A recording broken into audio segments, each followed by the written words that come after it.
And welcome everybody. I'm the Culture Shock 101 and this is my first ever top 10 video. Now as you can probably tell from my nifty little hat here, this list is related to the holiday season and more importantly the weather that comes along with it. So without further ado, I present to you... Nothing's happening. Anyway, my favorite ice worlds in video games. Now, keep in mind, I am not saying by any means that ice levels are the best levels in a video game. I just find it pretty ironic, the fact that I pretty much am opposed to the cold in every single way you could possibly imagine. Yet, ice worlds are usually my favorite levels in video games. I just find that pretty ironic, so I thought I'd share this list with you guys. Now keep in mind, this list is limited to games that I have actually played and experienced for myself. So, you know, I've seen gameplay on YouTube and whatnot, you know, of people playing other games that I know for sure have pretty awesome ice worlds in it, such as Skyrim, you know, and you could probably count Minecraft in there somewhere. But you know, this list is related, or limited to people, oh my goodness, I'm okay. This is related to games that I've actually played myself, and I think about half of these games maybe a little bit obscure. So if you haven't even heard of them, you know, then you probably can't even really say anything. But anyway, that's my disclaimer for right now. So let's go ahead and get started with the actual list.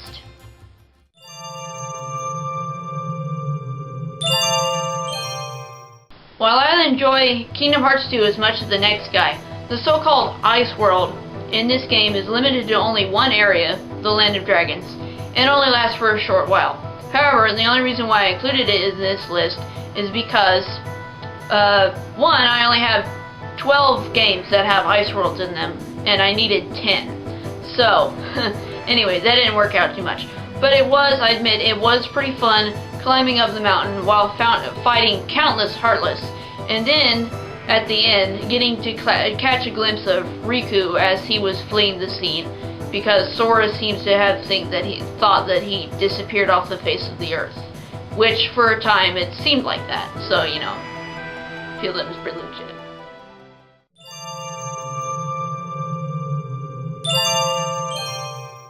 What's strange about this ice world is this is actually where you begin the game, meaning that by the end of the game, you've practically forgotten about the world. All the more reason to go back and play the game again. But the world itself is cool due to its diversity, layout, and how much time is spent there. Both the outskirts of the village and the interior of the village are very detailed and very fun to explore. Complex with wolves and all sorts of different missions to do within the world. And then, you know, you have your typical bridges, you know, that lead from one area of the village to another. And then you have the outskirts of the village, which you begin actually in the outskirts of the village. And then you move into the village. And then you have to go find somebody, I think, later in the game. So you go out farther, and you have to go through a really cool ice cave. Haha, no pun intended. Really cool ice cave, and then find some person, and then go back to the village. What's really worth waiting for, though, is at the very end when Zuko shows up. Yeah, he's a bunch of fun. And then all of his Fire Nation soldiers are attacking the village, so you see fireballs raining down everywhere, and the village being destroyed, and it's just really cool. Or at least I think it is.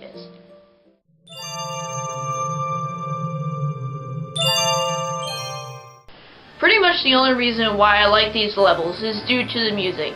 Yes, I am a lover of music, if you couldn't tell from my other videos, which are actually more frequent and easier to upload. Don't ask why.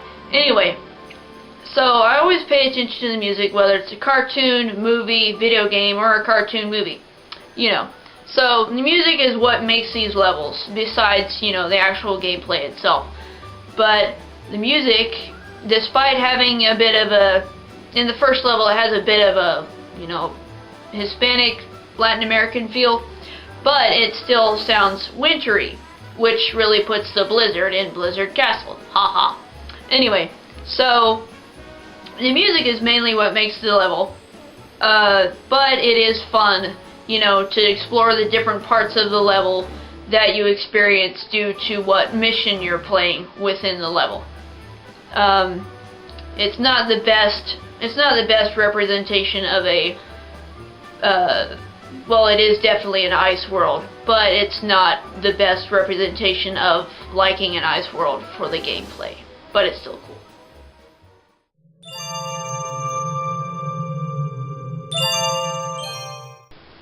This refers to the game made a couple of years ago about the Indian boy, not the game based on the recent Disney Pixar film about a Scottish princess. It's a very obscure game, at least no one I personally know has ever played it. And even though I don't play it all that often, it does have its perks, and that's why I still have it. One of those perks, of course, is the ice world that's in the game, of course, because that's what this list is about. While I don't remember the detail, or the level in detail, I do know that it involves hopping across ice flows, which, what ice world doesn't have that? Following a friendly Yeti for once, battling countless hungry wolves, which are, for some reason, blue, a dark blue, and at the very end of the level, climbing the side of a steep cliff with nothing but tomahawks.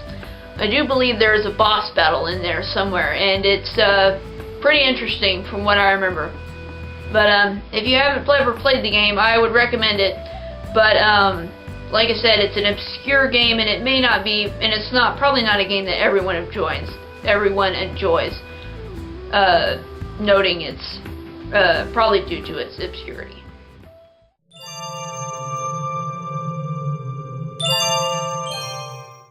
As I mentioned before, despite my hatred of cold and being cold in general, I have a great love for anything ice and snow related, whether it's in the natural world or in video games. Ficina to me is the epitome of a really good ice level in a video game, just because it has so much to it. You know, even though it's just a video game, there's still plenty of stuff for you to explore, like hidden caves and then all sorts of different like shortcuts and whatnot through the landscape so that you can get to your goals faster. And then just the countless enemies that are everywhere and that you can shoot for, you know, their brownie points at the end of the level. So that's always cool.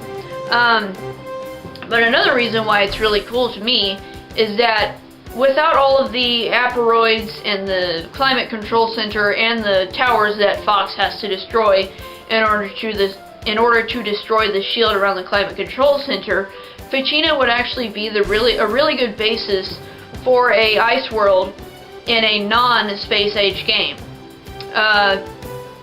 Just because, you know, without all the robots, it would be really cool. You know, as a place in a fantasy adventure, or even, you know, someone could use it like, you know, if they were thinking of a fan fiction that took place in the snow, they could use Ficina as the basis. Of course, they'd have to, you know, they couldn't call it Ficina because that would be copyrighted, not unless it was a Star Fox Assault fan fiction, which is very rare, I would think. I don't know, I've never looked it up.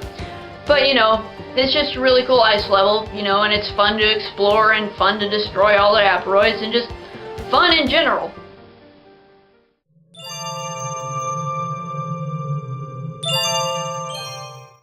There are so many elements in these two levels that I'm not sure if I can cover them all. So many elements that I like, anyway. I know in Snowhorn Waste, there's of course, you're hopping across ice flows, of course, and you can actually ride ice flows as well across a river that if you jump into, you're going to freeze to death eventually. You can still swim, but you'll freeze to death eventually. And then in Snowhorn Waste, you can also ride a Snowhorn, which is the Star Fox Adventures equivalent of a woolly mammoth. And then, of course, there's hidden tunnels to discover, beating up sharp claws, rescuing a Snowhorn, twice actually in two different situations, actually three if you count them all in Dark Ice Mines. And then just there's so many different other things. Well, like you save the you save Prince Tricky, and that's when you learn how to use him. You know, and you can use him to melt ice walls. And there's also the fact that you get to shoot a cannon at Sharp Claws. I mean, who doesn't like blowing stuff up? I mean, seriously. I love blowing stuff up, you know. Not in real life, in video games. Because if I blew stuff up in real life, that would be pretty bad. But anyway, I'm getting off subject here. So yeah, Star Fox Adventures is one of those games that people play and they're like, oh, this is just like Legend of Zelda. Well, you know what? That's what makes it cool. Because I love Zelda in any way, shape, or form.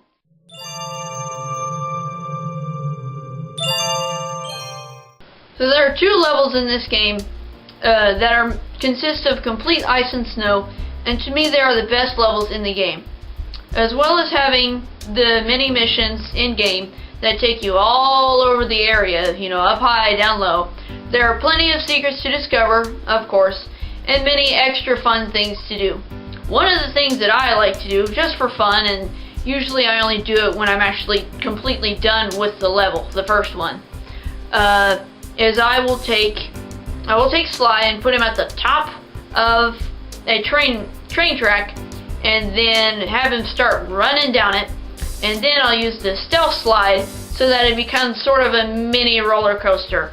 And sometimes I occasionally do run into a bad guy or a bear, which is also a bad thing, but usually I can just keep running from them and it'll be okay.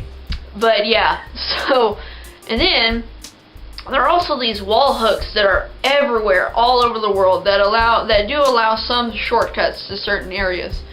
As well as having the wall hooks, there are also these platforms that stick out of the side of the mountain that also serve as shortcuts to some areas.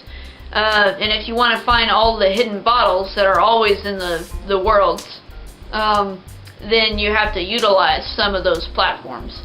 And also the music, of course, is also matches up really well with the level, since the villain that they're facing at that time is kind of he's a lumberjack, and the music definitely does have that lumberjack feel. So yeah, it's just really cool, and Sly Cooper 2 is an awesome game. Just saying.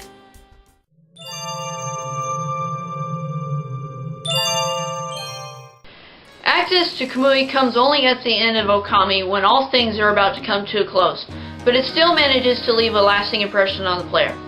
Kamui boasts a large landscape with plenty of secrets to discover, such as the countless hidden caves scattered across the area. Each cave gives you a different reward of some sort, which makes finding all the caves worthwhile. Aside from all the secrets, Kamui has awesome wintry music. I mention music a lot because it's important to me, which if you guys couldn't tell that, then you need to watch this video over again, or watch my other videos. And it gives you a few activities to do in case you want to derail from the main storyline for a while, because the storyline at that point is pretty intense. Some of these activities include fishing, just in case you need money to buy stuff that'll help you with the final boss, learning new skills at the dojo, racing Kai through Yoshpet, and fighting enemies that use the environment to their advantage. Aside from the beautiful landscape, what really makes Kamui awesome is the challenging Ice Temple and the Ark of Yamato, both of which puts your abilities as the Japanese sun goddess Amaterasu to the test. If you haven't played the game, I only know a few who have, then I highly recommend you do so. It's worth it, and it's not just because of the ice world.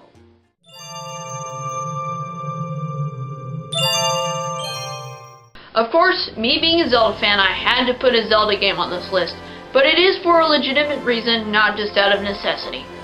Snow Peak, for me, was a winter wonderland, so to speak, and it did have a lot of qualities that made it both fun and unique. I attribute the uniqueness to not being able to travel through Snow Peak unless you had a set path, which in this case was the Reekfish scent trail. Man, seeing those wolfos pop out of nowhere when your sense view is turned on, what a rush. Speaking of wolfos, I loved the way they looked in Twilight Princess. They looked as so scary and awesome all at the same time, and how they appeared almost as ghosts when they jumped was awesome. Anyway, pretty much all elements that went into Snow Peak made it awesome, such as finding the impos, yay, going through the Yeti's home, using the Howling Stone, and if you're like me, finding things that the guide doesn't mention.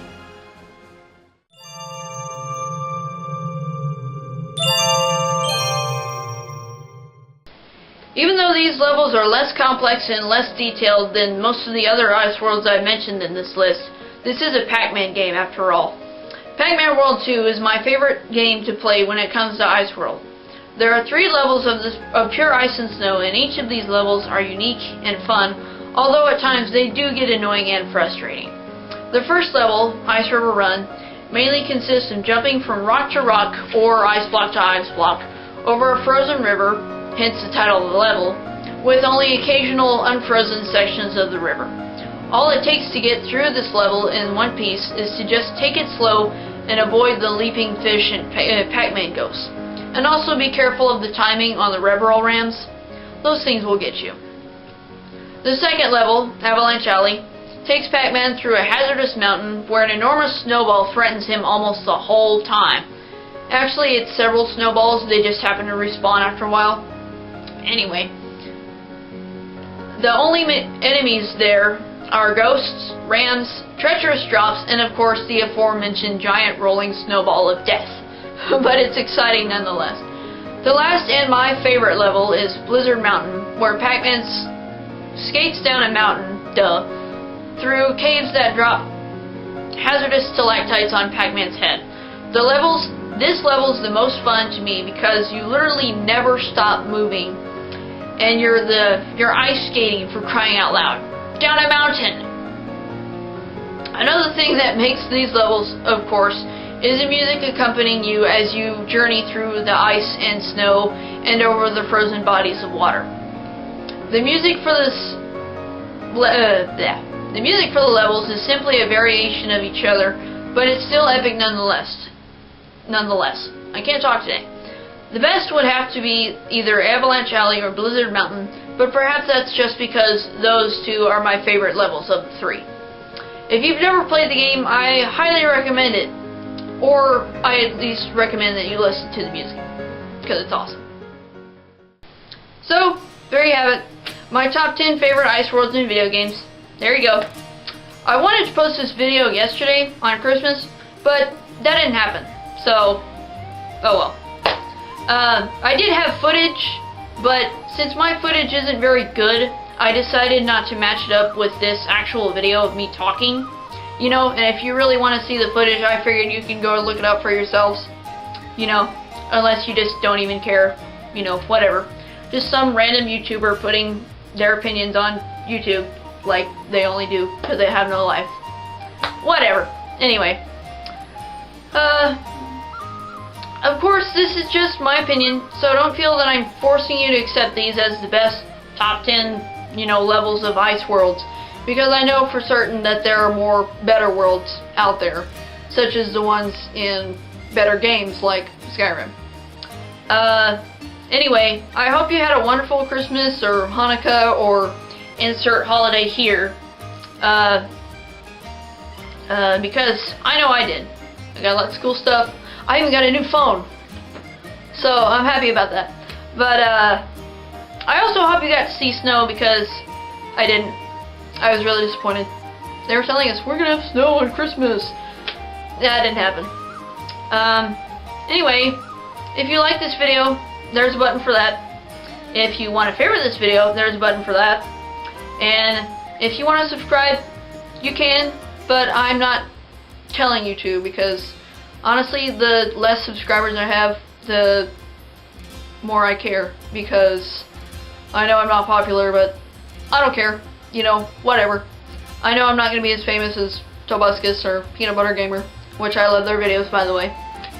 But anyway, so if you have any suggestions for other top 10s I could do, or other types of videos I could do, or songs that I could learn and play on my flute, then I will gladly take them. You can either leave them in the comments below, or post a comment to my actual channel, which I need to check more often. But yeah, because I'd love suggestions, because I need stuff to do. Anyway, have a great day and rest of the year. I'll see you guys sometime in the future.